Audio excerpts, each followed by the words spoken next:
네, 안녕하세요. 여러분 반갑습니다. 이상희 TV 진행자 이상희입니다. 여러분 힘찬 박수로 오늘 방송 시작할까요? 네, 좋습니다. 네, 오늘은 굉장히 중요한 자리였습니다. 사실은 저희들이 복지국가 소사이어티 특별 강연을 이제 진행을 했고요. 지금은 이제 특별 강연을 하셨던 우리 표경흠 대표님을 모시고 또 사단법인 복지국가 소사이어티 운영위원장 맡고 계신 우리 이상구 운영위원장 또 모시고 그리고 이상희 TV 진행자인 그리고 복지국가 소사이어티 공동대표인 제가 이렇게 함께 대담하는 자리를 마련했습니다. 오늘 대담의 역시 그 주인공은 사실은 저희들이 아니라 우리 국민 여러분 그리고 시청자 여러분 그리고 이 자리에 함께 해주신 우리 이상희 TV 구독자 여러분이다 이렇게 생각합니다. 오늘 대담 지금부터 본격적으로 시작하겠습니다. 네, 고맙습니다. 네, 자, 제가 우리 표경흠 대표님 강의를 쭉 들어봤는데요. 우리 표 대표님 강의가 굉장히 생동감이 있어요. 본인이 강의 잘한다라고 하는 거 알고 계셨습니까? 제가 본인에게 여쭤봤습니다. 자, 본인 알고 계셨습니까? 네, 못하진 않다고 생각했었습니다. 자랑 좀 하라고 돗자리를 깔아주면 실컷 자랑을 해야지. 네. 강의를 굉장히 잘하시는 분이었습니다. 사실 저는 우리 표 대표님 강의를 오늘 처음 들어봤습니다. 강의 잘한다는 소문은 여러 번 들었는데 강의를 오늘 처음 들어봤는데 굉장히 생동감 있고 역동적인 강의를 잘 하시는 그런 분이었다라고 하는 걸 제가 오늘 알게 됐습니다. 감사합니다. 네, 앞으로 제가요 오늘 이 사단법인 복지국가 소사이어티에 특별 강연을 해주셨지 않습니까? 네. 이거를 계기로 해가지고 앞으로 우리 표 대표님 아마 굉장히 유명한 분이 될 겁니다. 제가 여기저기 돌아다니면서 네. 표 대표님 홍보를 무지 많이 하랍니다. 감사합니다. 그래도 되겠습니까? 네네. 네. 생계에 도움이 많이 될 것 같습니다. 자, 그리고 우리 이상구 운영위원장님 어떻게 보셨습니까? 우리 표 대표님 강의 들으시고 어떻게 느끼셨습니까? 예, 저는 참 오늘 마침 바깥에 비가 오고 있는데요. 그 12년 복지국가 운동하면서 많이 지치고 메말라 있었는데 우리 표 대표님 강의 들으면서 이 가슴을 촉촉히 적시는 그런 느낌, 또 새로운 힘을 얻는 느낌 이런 게 들어서 아주 좋았습니다. 네, 좋습니다. 자, 우리 표 대표님 제가 강의를 쭉 듣다 보니까 연대가 정말 중요하다 이런 생각이 들어요. 네. 연대하지 않고서는 이렇게 각각으로는 혼자서는 절대로 행복하기가 어렵겠구나. 네. 그런 생각이 들었습니다. 그렇습니다. 네, 그 연대의 소중함이라고 하는 것을 이렇게 대중 강연에서 강조를 해야 되겠다. 어떤 계기로 연대를 이렇게 소중하게 생각하시게 됐습니까? 네, 뭐 개인적 경험들이 다들 중요할 거라고 보는데 제가 고등학교 때 굉장히 좀 가치관에 관한 정립이 좀 있었는데 그때 그 연대에 관한 것들을 선생님들 통해서 좀 배웠던 것 같고요. 대학교 때 실화인데 제가 등록을 못했을 때 친구들이 그 학교 군의 은행을 점거 농성을 들어갔습니다. 은행 문을 못 닫도록. 굉장히 좋은 친구를 두셨군요. 네, 친구들이. 네. 그래서 나머지 친구들이 그 동거하러 뛰어나가서 5만 원 더 가져오고 뭐 이렇게 뭐 7만 원, 만 원 뭐 이렇게 막 들고 와서 저를 등록시켜 준 적이 있었어요. 근데 그 일은 저에게 그 잊지 못할 그 작은 연대이긴 하지만 저에게 굉장히 큰 힘이 됐었고요. 살아가는 뭐라 그럴까 이유까지도 이게 연결이 되어졌던 경험이 있었습니다. 그래서 저는 연대가 중요하다는 건 어려서부터 배웠던 것 같습니다. 네. 네. 그래서 사실 저는 연대의 가치를 저는 제도를 통해서 우리 사회에 아주 공고하게 만들고 또 확산시킬 수 있다라고는 저는 믿음을 갖고 있습니다. 사실 저는 이제 제도의 중요성을 굉장히 강조하는 일종의 제도주의파입니다. 제가 사실 제가 그런 경험이 있었습니다. 제가 의사인데 한때 의약분업제도 지금 도입되어 있는 거 아시죠? 네. 의약분업제도를 제가 도입할 때 김대중 정부에서 정책을 제가 직접 끌고 나가는 정책 그 집행 단계의 최고 제가 책임자 당에서 그 집권 여당에서 제가 책임 전문위원을 맡고 있었기 때문에 사실 뭐 제가 없었으면 아마 의약분업 제도는 도입되기가 쉽지가 않았을 겁니다. 그 정도로 제가 중요한 역할을 사실은 한 거가 맞아요. 그런데 그때 제가 의학분업을 강력하게 밀어붙이고 있을 때 수많은 사람들이 제게 했던 이야기가 너는 실패한다 이런 이야기를 했습니다. 너는 정말 실패하고 의사사회에서 왕따 당하고 그리고 정말 네 인생은 비참해질 것이다. 심지어 이런 이야기도 들었습니다. 그분들이 그런 이야기를 하는 데는 이유가 있었습니다.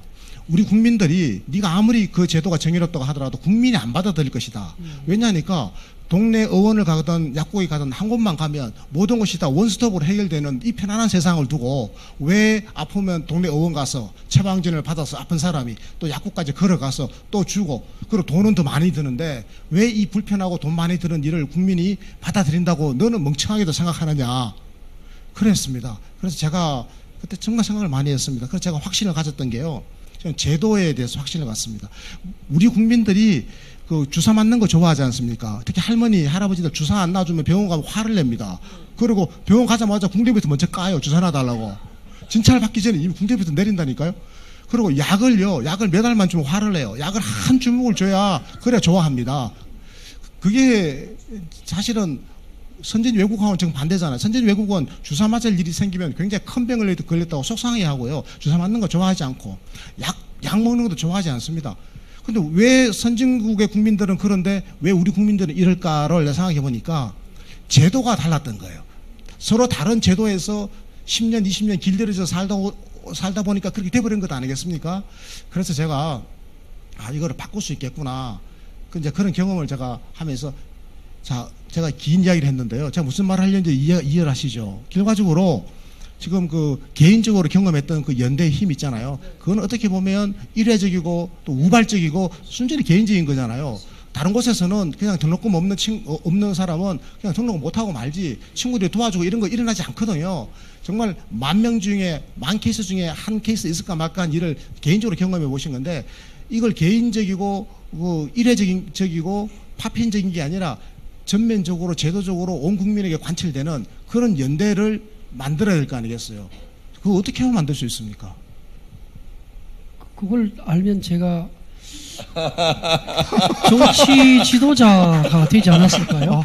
저는 예, 잠깐 생각한 동안 그러면 제가 좀 말씀을 드리고 저는 우리 싶은데요. 표 대표는 사실 답을 알고 있는데 지금 겸손한다고 이러는 거예요. 예, 표 대표님 말씀 들으면서 단순하게 솔리다리티 연대를 넘어서서 아주 구체적인 방법까지 좀 제시해줬다는 생각이 제가 들었는데요. 뭐 처음에는 연대만 자꾸 이야기하면 고대나 서울대는 좀 기분 나빠하지 않을까 이런 생각을 하다가 아주 구체적인 뭐냐면 다양성을 인정하고 또 서로 네트워크하는 그런 속에서 나오는 연대.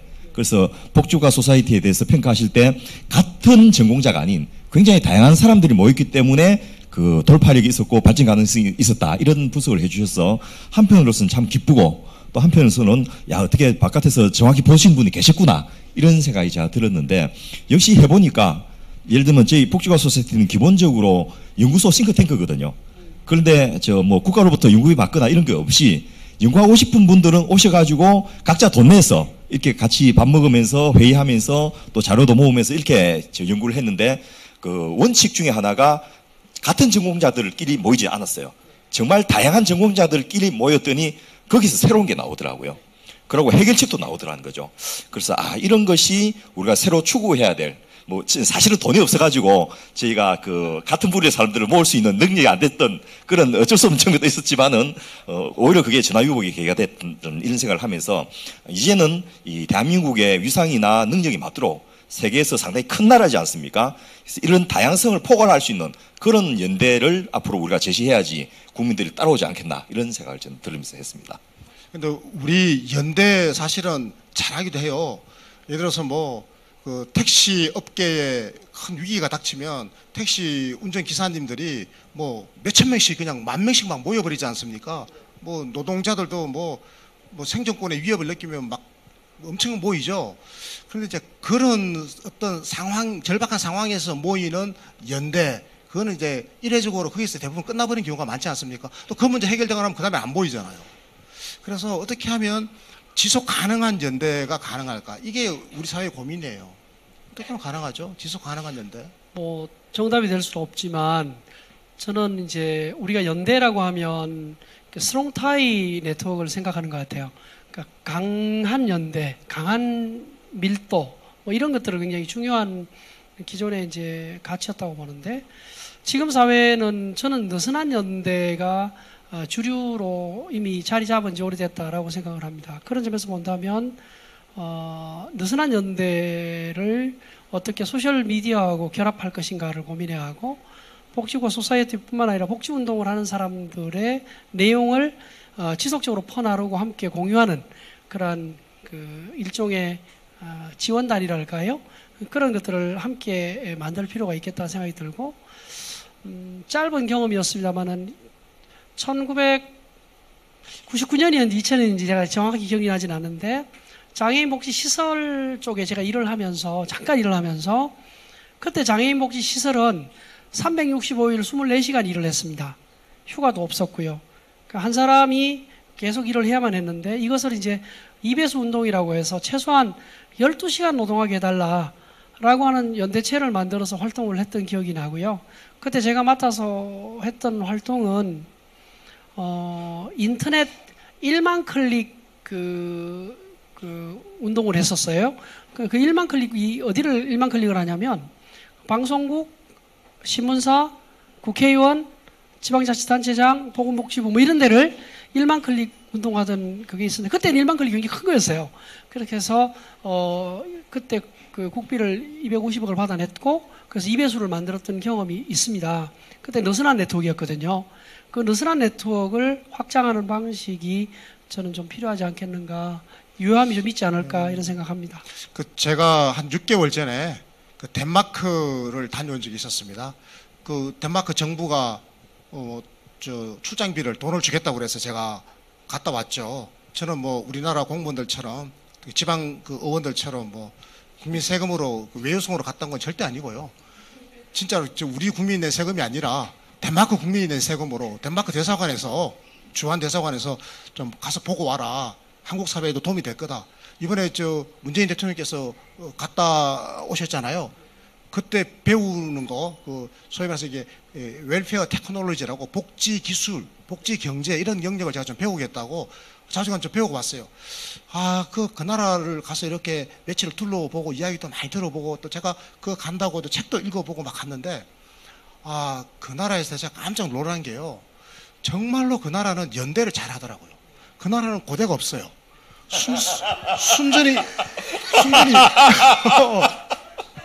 순전히 연대만 하는데 얼마나 잘하는가 하면 내가 깜짝 놀랐다니까. 고대가 없어서 연대만 잘하는 게 아니라 진짜 연대를 잘해요.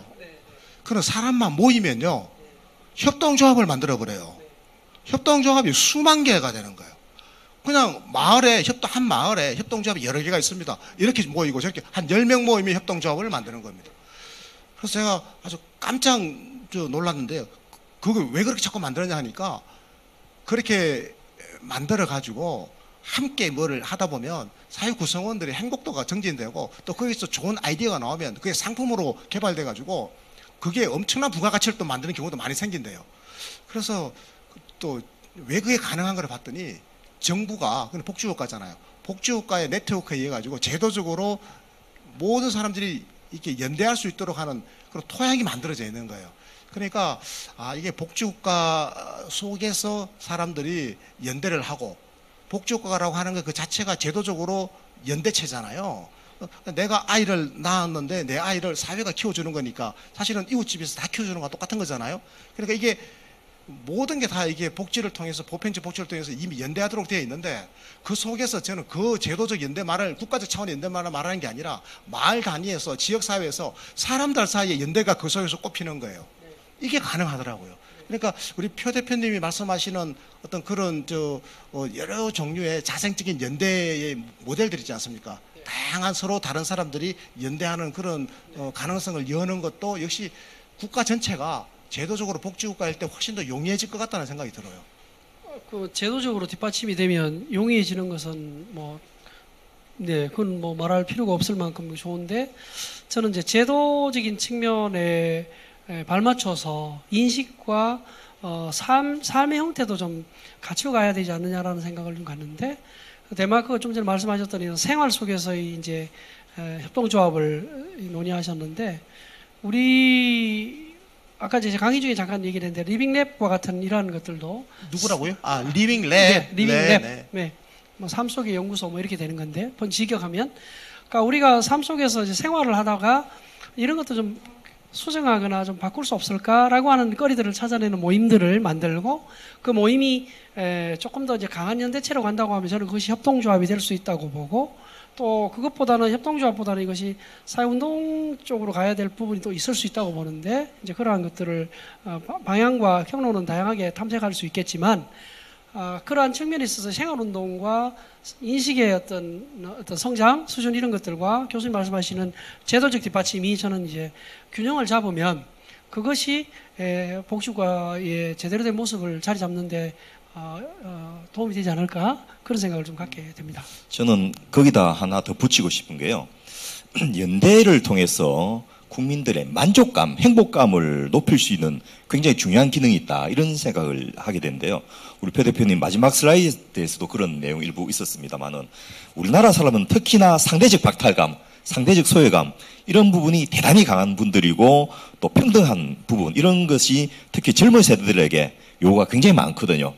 그런데 연대라는 과정을 통해서 그냥 기계적인 평등이 아니고 같이 하면서 저절로 같아지는 동화되는 이런 과정을 겪게 하는 그런 수단으로서도 연대가 굉장히 소중한 게 아닌가 싶고 지금 우리나라의 제일 큰 문제는 상대적인 소외감, 박탈감 이런 것인데 이런 부분을 뭐 제도적으로 또 경제적으로 사회적으로 해소하는 것도 해야 되겠지만은 다양한 조직화를 통해서 예를 들면 같은 조직끼리 앞서 이상희 대표님 말씀하셨던 뭐 택시 노동자들끼리의 연대라든지 뭐 특정 집단끼리의 그 연대 이런 것들은 사실은 연대이기도 하지만 집단 이기주의일 수도 있는데 다른 집단 이질적인 집단과의 연대 통합 이런 부분도 굉장히 중요하지 않겠나 싶은 게 중앙과 지방 간의 격차가 어마어마하거든요. 그런데 지방이 없이 중앙이 존재하는 게 불가능하지 않습니까? 또 저소득층과 고소득층 사이에 뭐 연대는 쉽지 않겠지만은 적어도 그 공동체를 만든다든지 동화적인 느낌을 갖게 하는 거 적어도 이제는 그 국가 내에서 만 우선 생각한다 하더라도 이질적인 집단, 다른 이해관계와 다른 계급을 가진 집단들끼리를 무조건 그렇게 적대시하는 것만으로는 더 이상 유지가 안 되니까 이제는 좀 적극적으로 조직화 세력화하면서 포용하려는 연대 이런 노력들이 있어야지 국민들의 행복감과 만족도를 높일 수 있지 않겠나라는 측면에서 다른 어느 나라보다도 대한민국의 연대가 굉장히 중요하다 이런 생각을 제가 해봤습니다. 보통 행복한 나라들 보면 지표 중에 그 사회적 연대 혹은 사회적 지지 이런 지표가 있잖아요. 우리나라가 그 지표가 거의 맨날 꼴찌 나오거든요. 그래서 전체 점수를 많이 까먹어서 우리가 행복 순위가 낮아요. 그래서 이게 사회적 지지 내지는 사회적 연대 수준이 우리나라가 정말 낮은 나라잖아요. 어떻게 했으면 좋겠어요? 제가 아이들을 좀 키울 때 가장 중요하게 생각했던 것들은 뭐냐면 공감 능력과 사회적 연대를 할 수 있는 인격을 갖도록 하는 것 이것이 굉장히 저한테 중요한 목표였습니다. 그 이유는 뭐냐면 혼자 살아갈 수 있는 세상도 아니거니와 또 그 의미 있게 산다는 것이 그 사회적 연대 속에서 자기 기여를 어떻게 할까를 어려서부터 훈련시켜 놓지 않으면 저는 안 된다라는 생각을 했기 때문에 그렇게 했었고 한국 사회가 가지고 있는 교육 제도를 보면 조금 얘기가 밖으로 가는 것 같지만 이제 좀 제 얘기를 끌어올려고 좀 얘기를 잠깐만 좀 밖으로 샜다 올 텐데 교육의 가장 중요한 목표가 저는 잘못 설정되어 있다고 생각해요. 그러니까 교육의 목표는 더불어 함께 잘 사는 민주 시민을 양성하는 것이 되어야 하는데 그런 내용은 거의 없고 예를 들면 뭐 성과, 교육 성과 뭐 이런 것들이 굉장히 맞춰져 있다고 보는데 그러다 보니까 교육 철학이 없는 거죠. 교육 철학이 없다 보니까 왜 공부하는지 이유가 없고 공부하는 이유가 없으니 내가 하는 일에 관한 가치나 내가 살아가야 할 인생의 그림도 없는 상황에서 예를 들면 사회적으로 시류가 이쪽이 좋다고 하면 쭉 몰려가고 저쪽으로 몰려가고 그런 속에서 아이들이 자라다 보니 자기가 그 일을 해야 되는 이유도 없이 일을 하고 있는 거죠. 그러다 보니 저는 여러 가지 문제가 좀 생겨났다고 보고 드리고 싶은 말의 핵심은 교육과정 속에 어떻게 복지 내용과 사회연대를 밀어넣을 것인가를 해결하지 않으면 이후에 세대 간의 그 공감이나 세대 간의 소통은 저는 불가능할 거라고 생각합니다. 이미 그 미국의 로버트 잉글하트라는 학자가 한국 사회를 연구한 논문 결과는 매우 처참하거든요. 그러니까 맨 마지막 논문에 이런 얘기를 합니다. 부모 세대가 자녀 세대, 한국 사회가 말입니다. 부모 세대가 자녀 세대가 대화를 시도하는 것은 화성인이 지구에 와서 커뮤니케이션을 시도하는 것 같다. 이렇게 돼 있을 만큼 이미 세대 간의 이 단절과 격차는 심한데, 그 심한 이유가 우리 부모 세대가 가지고 있었던 사회적 연대는 경제개발 되기 전이나 또는 그 과정에서 성장하면서 보았던 그나마 남아있던 사회적 자본을 경험한 세대라고 생각하고, 지금 이제 자라는 청년 세대는 사회적 자본을 경험했거나 사회적 자본 속에서 자라본 적이 없는 거예요. 좀 심하게 말씀드리면 저희들은 음식을 나눠 먹는 것은 당연한 것으로 생각하고 살았고, 자녀들은 그런 것들을 본 적도 없는 이런 상황 속에서의 소통이라는 건 어렵죠. 그런 점에서 본다면 우리가 얘기하고 있는 이 연대의 가치나 방법이 적어도 교육 속으로 녹아 들어가서 세대 통합적으로 가지 않으면 이후에 복지국가를 만들어가는 과정에서도 굉장히 큰 걸림돌이나 장애 요인이 될 것이다라고 저는 좀 생각을 하게 됩니다. 네, 지금 굉장히 중요한 말씀을 해주신 것 같아요. 그러니까 지금 이제 어르신 세대 아니면 지금 뭐 장년 이상 세대들이죠. 뭐 저 나이 또래나 저보다 위 세대들은 사실은 이게 지역 사회에서 대가족 제도에서 살았잖아요. 그리고 마을도 있었죠. 대가족과 마을이 있었다고요. 이제 이런 농촌 그 문화, 농경 문화였죠. 여기서는 확실하게 연대라고 하는 게 있었죠. 맞죠? 저도 어릴 때 그런 거 많이 봤거든요. 한 집에 무슨 일이 있으면 온 동네 사람들이 와서 다 도와주고, 진짜 그랬습니다. 제 할머니 돌아가실 때 온 동네 사람들이 다 와서 도와주고 그랬거든요. 지금 그런 거 없잖아요. 그냥 병원에서 그냥 장례 치르고 말지 누가 다 해주나요? 그건 없거든요. 근데 그때 그 연대 공동체라고 하는 거는 자연적 수준의 거잖아요. 자연적 공동체, 자연 공동체의 자연적 연대 수준이었는데, 어쨌든 그 자연적 연대나마 그 지금의 어르신 세대는 그걸 경험했는데, 지금의 부모 세대들, 지금의 청년 세대나 지금의 자녀 세대는 이제 핵가족 하에서 산업화 혹은 탈산업화 시대에 그 연대라고 하는 건 없는, 오로지 혼자만, 그리고 경쟁적 개인만 존재하는 그런 시대에 지금 살고 있다, 그 말씀이죠. 그렇습니다. 그런데 학교에서는 그 각 개인에게 생존의 경쟁의 기술만 가르쳤지, 그 연대라고 하는 걸 왜 해야 되는지 또 어떻게 하는 건지에 대해서 제대로 된 진짜 교육은 이루어지지 않았다. 교육이 이루어지더라도 그냥 피상적이고 현상적인 교육만 이루어졌다, 이렇게 보는 거잖아요.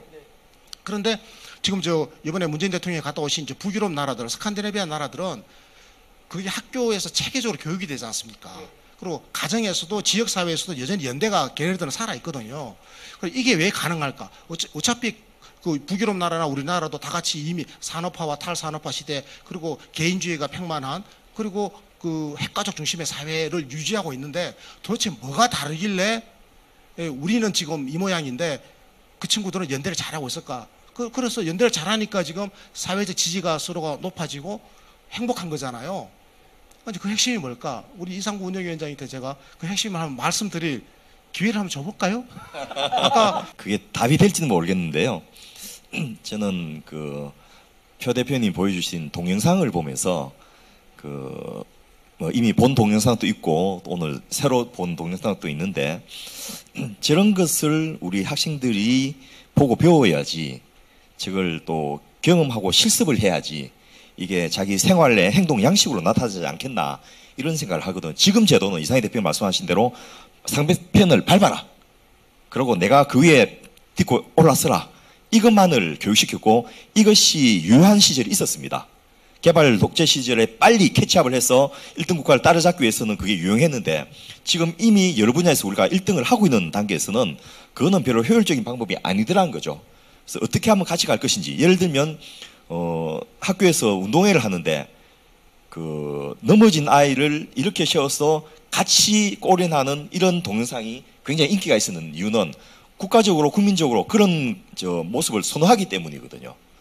예를 들면 거북이와 토끼가 달리기를 하는데 누가 옳았냐, 이런 걸 가지고 학생들이 이제 토론을 붙여보면, 뭐 예전에는 우리가 의심할 나위 없이 당연히 뭐 토끼가 1등 했다, 또는 저버리고 잠들고 간 거위가 옳았다, 뭐 이런 식의 논쟁을 하는데, 지금은 깨워서 손잡고 같이 가는 것이 이제 정답으로 학생들 사이에 유포되고 있거든요.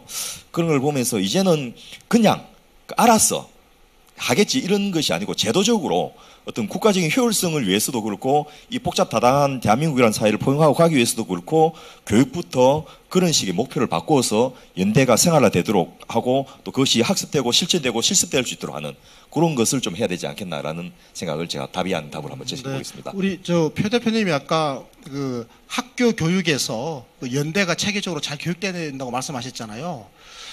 여러분 요즘 커뮤니티 케어라고 하는 거 있지 않습니까? 그 지역사회 통합 돌봄이라고 하는 거. 지금 이제 다시 또 커뮤니티 이야기가 요즘 나와요. 사실 어떻게 보면 좀 뜬금없을 정도로 갑자기 우리 사회에서 커뮤니티 케어, 지역사회에 서로 이렇게 돕고 사는 거잖아요. 연대하는 거죠.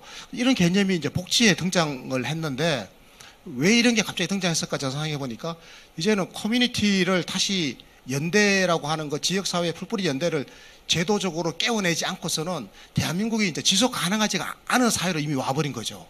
그러니까 이게 성자 독식으로 막 이렇게 경쟁하던 그 모델이 이제 한 시대를 역할을 다 한 거다. 그래서 이제는 오히려 북유럽 복지국가에서 보여주었던 지금까지 그 연대하는 것, 그리고 연대를 교육하는 것, 지역사회에서 연대가 항상적으로 꿈틀거리는 것, 이게 제도적 수준에서 이루어지고 있는 것, 이런 게 이제는 오히려 경쟁력이 아닌가. 오히려 훨씬 더 경쟁력이 있는 거다.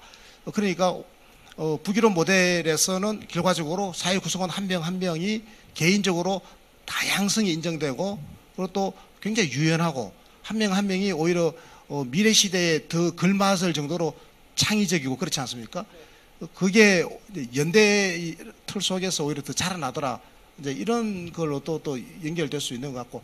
자, 제가 오늘 굉장히 중요한 메시지를 많이 듣는 또 하나의 연대의 사례로서 이제 우스갯소리로 그 강의 중에 하셨기도 했지만은 한국이 왜 그래 조세저항이 심하냐라고 하시면서 그 삼정문란에서부터 예, 삼정문란부터 뭐 일제시대 때는 그 조세를 거부하는 것이 항일 독립투쟁이었고 또 이승만 또 박정희 개발 독재 시대에는 이 민주화 투쟁이 하나였기 때문에 이제 그 부당한 공권력에 대한 저항하는 방안으로서 조세저항이 생겨났다 이렇게 이제 좀 제가 처음 듣는 그런 해석을 하셨는데 실제로 지금 세전소득과 세후소득의 차이가 가장 적은 OECD 국가 중에 하나가 대한민국이지 않습니까?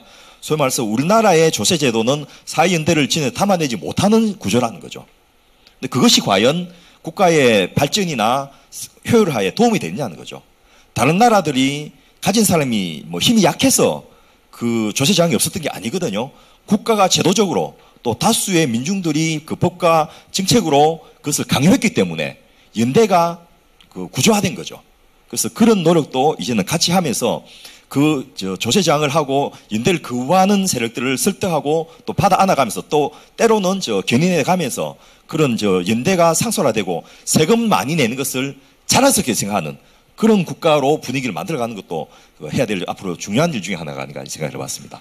우리 표 대표님 아까 강의하시다가 그 촛불혁명, 촛불 아까 잠깐 말씀하시더라고요.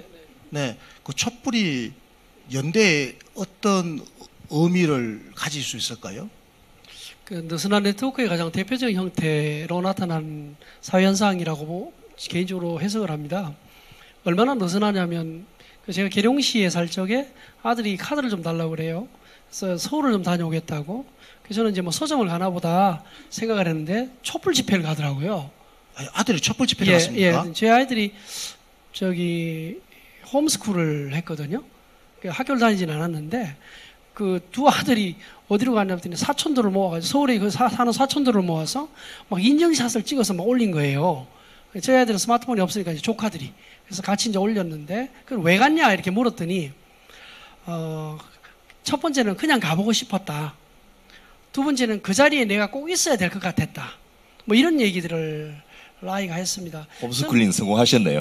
네. 그러니까 그러면 이 아이들에게 어떻게 그게 그런 생각을 갖게 했을까를 제가 고민을 좀 많이 했더랬는데 촛불 집회가 만들어내는 매력이 있었던 것 같아요.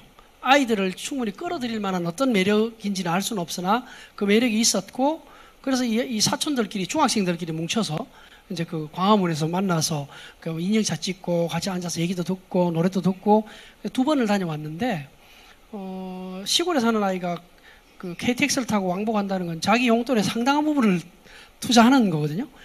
그런 거를 했다는 것은 꽤 괜찮은 매력을 만들어내는데 성공한 부분이 있다. 두 번째는 느슨한 네트워크가 갖는 이렇게 엄청난 사회적 파급 효과를 그 계룡시 두마면 두계리라고 하는 시골에 살았는데 거기에 사는 아이가 갈 정도면 다른 지역 애들은 안 갔을까? 저는 갔을 거라고 생각하거든요. 그렇게 해서 이제 뭐 200만이다, 300만이다 이렇게 모일 수 있었던 것 같고요. 그렇게 자발적으로 사람들이 모여드는 사회적 문화나 현상이 한국 사회에서 나타나고 있다라고 하는 것이 매우 중요하고 그것을 이끌어낼 만한 이슈나 방법 또 소셜미디어를 통한 확산이 된다면 복지국가도 마찬가지로 가능하지 않겠는가라는 생각을 좀 해볼 수 있는 것 이것이 제가 갖는 의미이다라고 좀 짧게 생각을 합니다. 그 촛불 집회, 그 촛불 혁명이 정말 우리 복지국가로 가는 과정에서 정말 중요한 의미를 갖는 것 같아요. 네. 왜냐면 그 과정을 통해서 거대한 변화를 한번 만들어 봤지 않습니까? 그리고 과거에는 우리가 그 뭐 스칸디나비아 복지국가, 뭐 북유럽 복지국가 이야기하면 그건 뭐 책에서나 나오는 꿈 같은 이야기고 우리하고는 상관없다라고 생각했는데 이제 많은 사람들이 우리하고 상관없이 뭐 저 멀리 있다 이렇게 생각 안 하고 아유 뭐 우리도 할 수 있지. 뭐 저 옆에 있는 나라네. 우리 대통령께서도 지금 휙 비행기 갔다 오시잖아요. 아 바로 이웃 나라구나. 우리도 할 수 있어. 이 정도까지 많이 가까워진 것 같아요. 정말 이 힘이 저는 연대로 저는 나타날 수 있고 또 연대가 또 이런 힘을 만들어낸 게 아닌가 싶어서 저는 사실은 굉장히 개인적으로 고무적으로 봐요. 연대가 이제 연대를 어떻게 해석할 수 있냐 뭐 저는 다양하고 또 연대는 또 깊이도 있고 차원도 있을 거라고 생각하는데 그런 것들을 그런 논의를 하고 싶은 건 아니고 연대 안에는 기본적으로 저는 신뢰가 있다고 보는 겁니다. 아 신뢰. 신뢰가 있다는 거죠. 믿음이 있는 거죠. 예, 신뢰가 있고 신뢰와 연결 그리고 규범이 이제 합쳐지면 우리가 보통 사회적 자본의 3대 속성이라고 얘기를 하는데 이 사회적 자본이 지역 사회에 얼마나 살아 있는가를 보면 한국 사회와 외국 사회를 분석한 자료들을 보면 이제 국가 보고서 같은 것들 좀 제가 살펴본 적이 있는데 사회적 자본의 정도도 굉장히 우리가 낮습니다. 엄청났죠. 예, 신뢰도 이런 거 되게 낮게 나오고 그 규범 같은 거 특히 잘 안 지키거든요. 교통신호 같은 건 뭐 새벽에 잘 안 지키면 지키고. 손해라는 인식이 있었죠. 그래서 네. 그런 것들이 이제 상당히 낮은데 이런 것들이 저는 촛불 집회가 벌어지던 그 현장에서는 저는 이게 이루어졌다고 생각하는 거예요. 그러니까 신뢰도 있었고 거기서는 서로 신뢰가 있었고 규범도 지켰죠. 네. 그래서 쓰레기 같은 거 나오지 않았고 또 그 연결도 어쨌든 느슨하게 연결되어 있으니까 사람들이 모여들었고 특별한 지도부가 있었던 것도 아님에도 불구하고 전체를 움직이는 어떤 그런 힘이 저는 있었는데 그 세 가지가 어떻게 조금 더 생활 속으로 좀 들어올 수 있도록 할 수 있을까? 근데 그게 제도화의 힘인데. 네. 그래서 복지의 역할이 굉장히 중요한 것 같습니다. 그렇습니다. 그리고 사회 복지가 가장 그 우리 생활의 저변에서 아까 이제 리빙 랩이라고 그랬죠. 이런 게 저는 진짜 사회 복지가 아닌가. 우리 사회 복지 하면 너무나 가난하고 어려운 사람들, 너무나 정말 처참하게 사는 사람들을 선별해서 그 사람들에게 최저 생기를 제공해 주는 정도로만 생각하잖아요. 그게 아니라 정말로 보통 사람들이 연대하면서 살아갈 수 있도록 하는 조건을 만드는 게 이게 진짜 복지 아니겠습니까? 그렇습니다. 자, 이 정도에서 우리가 이제 연대 얘기를 마감하기로 하고요. 네. 자, 이제 오늘 우리 그 이상희 TV 토크 콘서트에 참석해 주신 우리 참석자 여러분들에게 허심탄회하게 그냥 말씀하시고 또 대화하실 수 있는 질문하실 수 있는 기회를 제가 좀 드리려고 하는데요. 좋은 강의 잘 들었습니다. 근데 저는 이제 장애인 복지 쪽을 하기 때문에 장애인 복지 역사를 보면은 서구 사회가 우리들이 볼적할 때는 굉장히 아까 뭐 연대 의식이 있다 하지만은 장애인 복지가 갑자기 발전된 거는 1, 2차 세계대전 후에 상용사들이 집집마다 생기면서 이것이 내 문제구나 우리 문제구나 하면서 됐단 말이죠. 그렇다면 저는 그렇게 생각해요. 이게 그 복지라는 것을 자꾸 선의로 해석하니까 이렇게 힘들다고 봐요. 오히려 선의의 마음이 기댄다는 것 그러지 말고 예를 들어 이걸 저는 보험의 원리라 보는데요. 10명이 똑같이 만 원씩 내가 10만 원을 거두고 그게 한 명이 불행을 일 때 도와주는 이게 보험의 원리 아닙니까? 저는 그걸 어릴 때부터 가르치는 게 오히려 선진사회로 가는 그 비결이라 보고 예를 들어 어제 마침 핀란드 국가에 대한 강의를 들었어요. 강의들이 거기서 그 얘기 나와요. 핀란드가 어떻게 저렇게 합의제 민주주의가 잘 되고 있느냐. 그거는 우리처럼 뭐 좌우 진영 간의 싸움도 많았는데 소련의 위협 앞에서 같이 살아야 되겠다는 생각 때문에 모든 진영과 이념을 저어버리고 합쳐가지고 저렇게 됐다는데, 그것처럼 어릴 때부터 어여오면 인간의 이기심이라는 게 있잖아요. 내가 같이 도움으로 해서 나에게 이득이 온다는 걸 가르쳐주는 게 저는 오히려 그게 영리하게 되는 게 선진사회 복지의 원리라고 저는 보기 때문에, 우리가 복지라 하면 자꾸 선의의 뭐 사랑의 마음 이거만 하는데 저는 굉장히 그거는 약하다고 봅니다.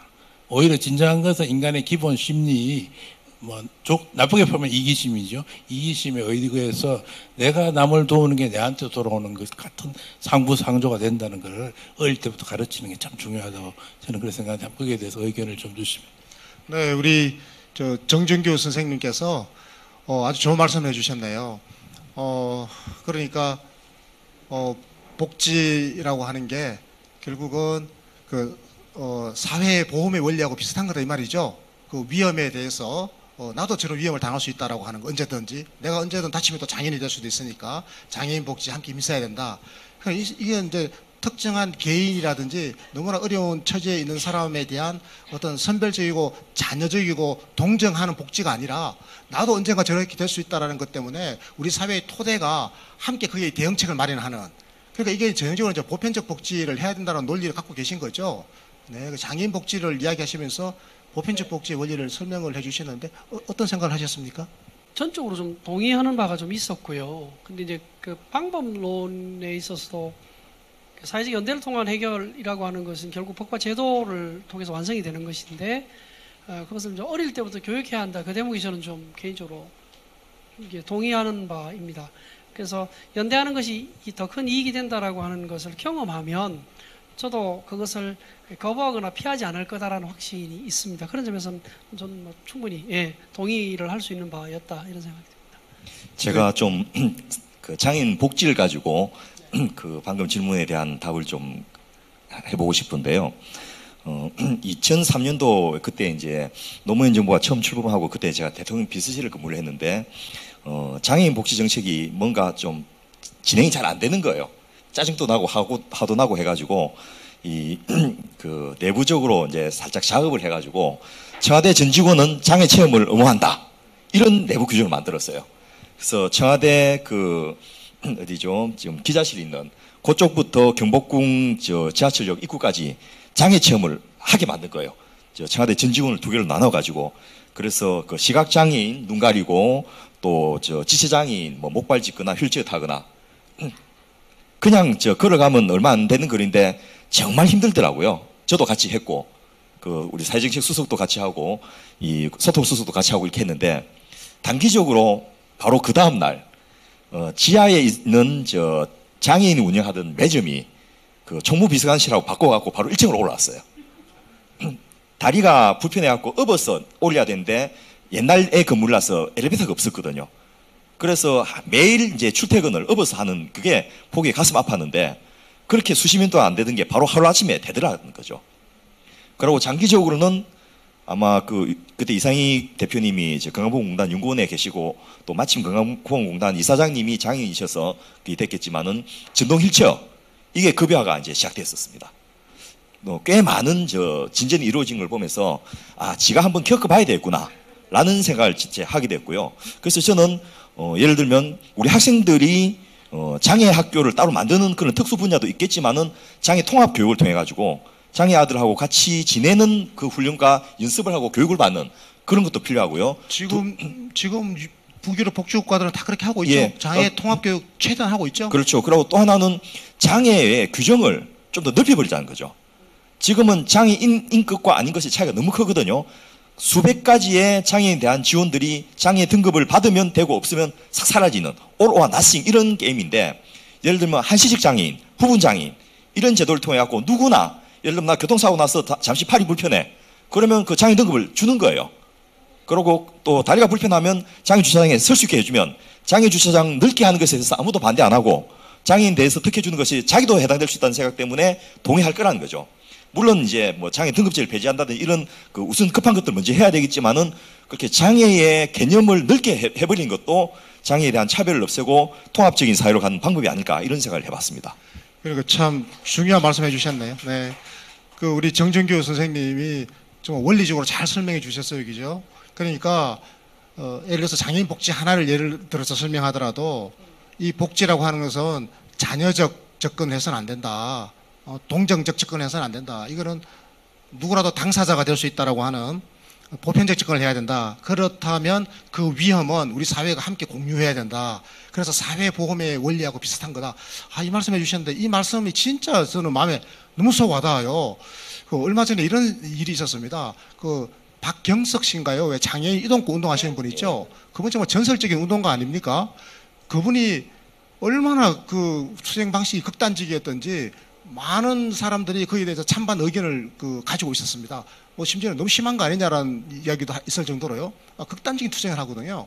그런데 그걸 지켜보던 많은 그 당시에 50대 장년들이 50대 60대 이렇게 장년들이 막 욕을 했으면 손가락질하면서 저렇게 뭐 철로를 점거해 가지고 지하철에 못 다니게 만들어 보면 우리 어떻게 가라고 그러냐고 막 원망을 하고 그랬는데요. 나중에 그래서 그분들 덕택에 지하철에 엘리베이터가 다 설치됐잖아요. 그래서 그분들이 또 나이가 들어가지고 65세가 됐어요.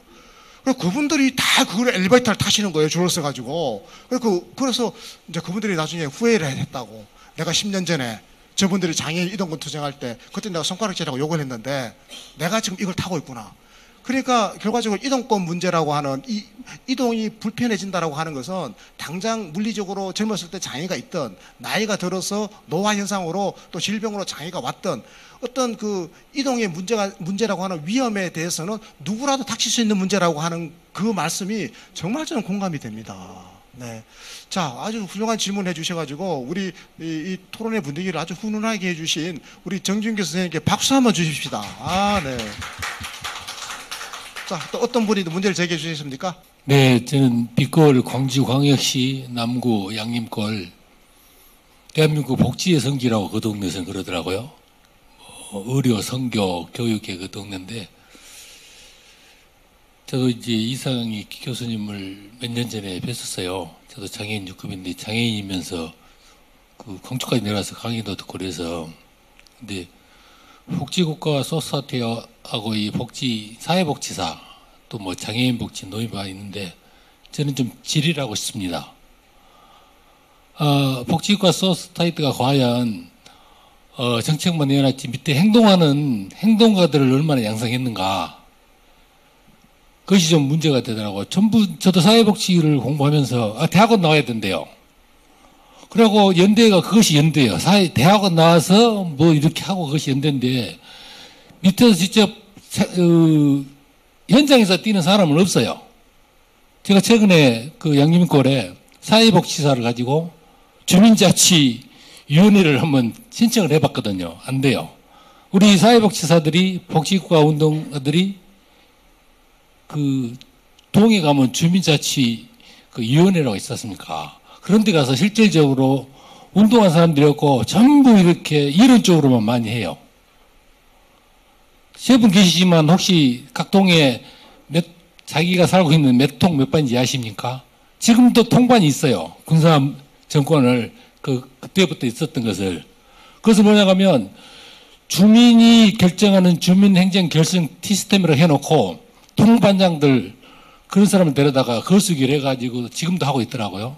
그리고 문재인 정부에 들어와서 도시재생 뉴딜, 이제 누릴이라고 붙여가지고 그렇게 하고 있고, 근데 과연 복지국가를 하려면 그래도 이렇게 행동하는 그런 활동가들을 좀 양성해야지 이런 쪽으로 한 거 참 하고 그래서 우리 사회복지사들이 각 동네마다 마을 뭐 갖고 그러지만 전부 뭐 주민자치위원회 또 통반장을 한 번씩 해가지고 진짜 그 밑에서부터 이렇게 몰랐었으면 좋겠어요. 네, 잘 알겠습니다. 네, 예. 자, 그 이야기를 한번 우리 표경흠 대표님께 들어보면 좋겠습니다. 지금 질문하신 그 내용을 이해하셨죠? 그러니까 네. 사회복지사들이 그 지방 행정에 저 아래쪽에서부터 결합해가지고 함께 이렇게 부딪히면서 실천해야 되는데 아직 그런 게 없지 않냐, 부족하지 않냐 이런 문제 제기였습니다. 네. 말씀하신 내용은 명료하게 이해했고요. 선생님께서 지적하신 부분에 저는 한 90% 동의할 수 있습니다. 왜 90%를 동의하냐면 지금 그렇게 활동하는 사람들의 수가 최근 들어서 많이 늘어나기 시작했습니다. 그리고 지역으로 들어가서 살기도 하고 통관장을 맡아서 하기도 하고 심지어는 아파트의 동대표를 맡기도 하고 뭐 이런 사람들이 늘어나고 있고 그 늘어나는 사례들을 인터넷 통해서 공유하면서 그러한 꿈을 꾸기 시작하는 사람들이 늘어나고 있습니다. 그래서 제가 90%라는 말씀을 드렸고요. 그러니까 중앙정부나 지방정부의 예산을 받아서 사회복지 기관이 운영되다 보니 중앙정부나 지방정부의 관리 지침이나 또는 지도감독을 받고 있습니다. 그러다 보니까 다소 관료화되는 지점도 있는 것이 사실입니다. 그런데 이대로는 안 되겠다라고 하는 이제 내부의 자정적인 어떤 흐름이 좀 있고요. 그래서 그런 변화의 모습들은 나타나고 있는데 안타깝게도 선생님 사시는 지역에서는 이제 그걸 잘 안 보이는 것일 수는 있겠다. 그러나 당장 전라북도에만 해도 그런 사례들을 쉽게 찾을 수가 있고 또 경상도에도 그렇고 서울에는 아주 많고요. 생각보다 꽤 많고요. 그래서 경기도도 그렇고 파주도 그렇고 제가 아는 지역들만 해도 그런 변화들이 나타나고 있으니 조금 기다리시면 아마 만나실 수 있겠다. 그런 생각이 들고 지금은 조금 많지 대다수나 주류는 아니다. 그 얘기는 드리고 싶습니다. 그런데 지금 우리 박 선생님이시죠? 네, 우리 박 선생님이 제기하신 문제가 굉장히 중요한 것이 앞으로 2025년이면 우리나라에서 모든 시, 군구 단위에서 지금 그 커뮤니티 케어가 전면화되도록 되어 있지 않습니까? 근데 이 커뮤니티 케어가 전면화될 때 사실은 이 커뮤니티 케어의 주도적인 인력이 역시 이제 사회복지 전문가들이 가능성이 큰데 사실 그분들이 지역사회에 전면적으로 결합해 있지 않으면 밑으로부터 어떤 연대의 힘을 끌어내기가 쉽지가 않거든요. 네. 뭐 나는 전문가네 하고 하고 나타난다고 누가 동의해 주겠습니까?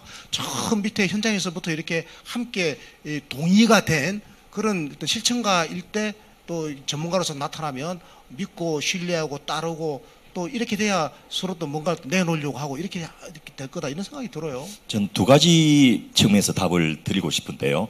뭐 저한테 주신 질문은 아니지만은 이 패널로 나와 있으니까 공동 책임으로 답을 좀 드리면요. 하나는 복지를 먹고 사는 사람을 좀 많이 만들어야 되겠다. 그게 하나입니다. 뭐냐면 2004년 저 대구 어린이 백장 아사 사건이 벌어졌어요. 그때 광주에서 또 방학 중에 도시락 배달이 안 돼갖고 애가 굶어 죽는 일도 벌어지고 노무현 대통령이 이제 화가 나가지고 완전히 막 청와대 그 비서실을 뒤엎었어요. 내가 대통령 하는 동안 내가 이 꼴 보고 살아야 되겠냐고 특단의 대책을 마련해서 갖고 오라고 이렇게 막 그 야단을 치고 막 하루 거의 폐업을 해버렸거든요. 도저히 내가 마음이 상해서 오늘 근무 못 하겠다 하면서 굉장히 좀 감성적인 분이셨거든요. 저희가 몇 달을 고민하다가 이제 어렵게 해가지고 그 사회복지 전담 공무원 6,000명 확충안을 갖고 들어갔습니다. 그래서 그 행자부 장관이 그런 게 어디 있습니까 하면서 한 분야의 공무원을 6,000명씩이나 한꺼번에 늘은 그런 거 말도 안 되는 정책을 어떻게 합니까? 그때 마침 이제 예산처는 제가 설득을 했는데 돈은 드릴게요. 근데 저 공무원 T1는 도저히 못 열어준다는 거죠. 조직 늘리는 거 정말 안 하려고 그러죠. 예. 네. 그래서 이제 저 장관 동의 못 받고 그냥 사인부터 먼저 받으러 올라갔습니다. 그래서 대통령이 딱 보시면서 이거 사인해주면 그 문제 해결되는 거야 이렇게 물어보시길래 일단 사인 받고 나면 답을 드리겠습니다 하고는 사인 싹 받고 나서는 택도 없습니다라고 답을 드렸습니다. 왜냐하면 현장에서 요구되는 복지 업무는 어마어마한데 60명 해가지고 3,500개 읍면동 사무소에 한 명 또 두 명 또 제대로 배치 못하는 거예요. 실제로 그러고 나서 지금 사회복지 전담 공무원 연달아서 막 6명씩 자살하고 이런 일들 벌어진 거거든요. 그걸 보면서 내가 그때 한 세게 좀 찔러가지고 그 6만 명까지는 안 되더라도 한 2, 3만 명 찔러버릴 걸 하는 이런 반성도 하고 후회도 했는데 어쨌든 지금 문재인 정부에서는 그 소방관 2만 명, 경찰관 2만 명 확정하지만은 사회복지 전문 공무원은 3만 명 넘게 확정이 되어 있습니다. 따복 사업의 그 중에 한 부분을 담당하고 있는 양은미입니다. 네, 양은미 양은미. 선생님. 네. 제가 개인적으로 일전에 일본에를 다녀왔어요.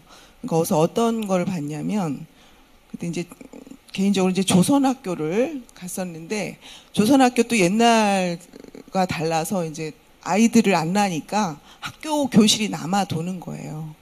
그래서 1층을 노인 주간 보호 센터로 하고 이제 그 위에 층을 학생들이 쓰는 그런 거를 보고서 아 이게 우리나라에도 접목이 되면 좋겠다. 시골에 폐교되는 학교 많잖아요. 시골뿐 아니라 도시에서도 그런 학교들이 많이 있어서 교육청에서도 굉장히 힘들 것 같은데 그런 부분이 정책에 좀 반영이 됐으면 좋겠다 이런 생각을 하고 돌아왔습니다. 네, 그게 우리나라에도 좀 됐으면 좋겠다 이런 생각이신 거죠? 혹시 뭐 누구 아이디어 있습니까? 코멘트? 그 청와대 쪽에서 지금 모집하고 뭐라 저걸 공모하고 있는 사업 중에 그거가 거의 유사한 사업이 있습니다. 생활 SOC 사업이라고 해서 한 80억 정도 사업이 그런 시범 사업을 하고 있는 것이 있더라고요. 그래서 아마 그런 것들이 좀 생활 SOC 사업이 진행이 되면 그런 결과들이 나올 것 같다 이런 생각이 좀 듭니다. 네. 마지막으로 우리 표검 선생님의 마지막 코멘트 듣고 우리 오늘 방송을 좀 마치도록 하는 게 좋겠습니다. 그 복지국가와 관련해서 저는 30년을 지켜본 경험을 갖고 있는데 이걸 5년 단위로 잘라보면 대단히 빠르게 변하고 있다는 걸 느끼게 됩니다. 그런데 한꺼번에 이제 우리가 현장이나 또는 당사자들의 요구가 많이 쏟아져 나오는 것은 그만큼 인식이 성장했고 권리적 측면에서 접근하려고 하는 노력들이 늘어났다라고 봅니다. 대단히 긍정적인 측면이지요. 그런데 당장 보면 이것이 이루어지지 않고 어려움을 겪게 되니까 불편한 부분이 없지 않아 있으나 쭉 30년 동안 스펙트럼을 좀 비교해 보면 아까 짧게 말했지만 365일 근무하는 형태가 있었다니까요. 몇 년 전에. 예, 그런 것들을 살펴보면 변화하고 있고 좋아지고 있는 측면의 흐름이 있다라고 하는 것은 분명히 확인이 됩니다. 그런데 그 변화의 방향이 보다 더 보편적이고 보다 더 많은 국민들이 동의할 수 있는 방식으로 갈 수 있도록 하는 것이 이 운동의 과제가 아닐까라는 생각이 들고 그 과제를 함께 해나가자라고 하는 동지들이 모일 수 있는 자리면 참 좋겠다라는 바람을 전하는 것으로 오늘 제 이야기를 마무리할까 합니다. 고맙습니다. 네, 여러분 고맙습니다. 네. 자, 이제 오늘 이것으로 오늘 저희들의 그 토크 콘서트는 이제 마감하도록 하겠습니다. 자, 여러분 다시 한번 힘찬 박수 부탁드릴게요. 네. 고맙습니다. 고맙습니다.